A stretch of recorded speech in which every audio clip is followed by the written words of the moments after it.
ಶ್ರೀ ಪರಮಾತ್ಮನೇ ನಮಃ. ಶ್ರೀಮದ್ಭಗವದ್ಗೀತಾ ಅಥ ತೃತೀಯೋऽಧ್ಯಾಯಃ ಕರ್ಮಯೋಗಃ.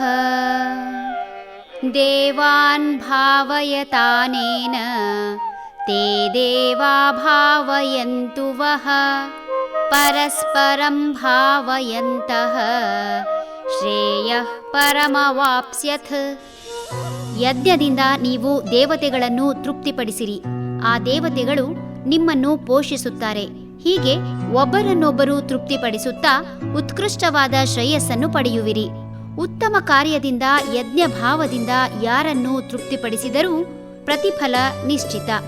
ಭಾರತೀಯ ಸಂಸ್ಕೃತಿಯಲ್ಲಿ ಅತಿಥಿಗಳನ್ನು ದೇವರಂತೆ ಸತ್ಕರಿಸಿ ಅವರಿಗೆ ಆ ಸಮಯದಲ್ಲಿ ಅಗತ್ಯವಾದ ನೀರು, ಆಹಾರ ಇತ್ಯಾದಿಗಳನ್ನು ಕೊಟ್ಟು ಉಪಚರಿಸುವುದು ಇಂದಿಗೂ ಇದ್ದೇ ಇದೆ. ವ್ಯಕ್ತಿ ಯಾರಿರಲಿ, ಮತ, ಭಾಷೆ ಯಾವುದೇ ಆದರೂ ಯೋಚನೆ ಮಾಡದೆ ಬಂದ ವ್ಯಕ್ತಿಯನ್ನು ಉಪಚರಿಸುವುದು ಸಂಪ್ರದಾಯ.